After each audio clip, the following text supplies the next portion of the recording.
Obrigada, Senhor, por tua presença que me acalma, por tua graça que me sustenta e por tua compaixão que nunca falha. Que tua bênção me envolva, trazendo paz e descanso ao meu coração. Protege minha mente e o meu coração da agitação. Tu és o Deus que multiplica o pouco, que cura com um toque e que vê além das aparências. Guarda minha casa, minha família e meus caminhos com tua mão poderosa. Com gratidão, eu recebo tuas bênçãos sobre minha vida.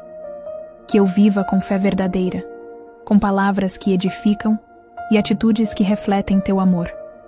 Obrigada por tua paciência comigo, por tua luz que me guia e por tua promessa de estar comigo todos os dias.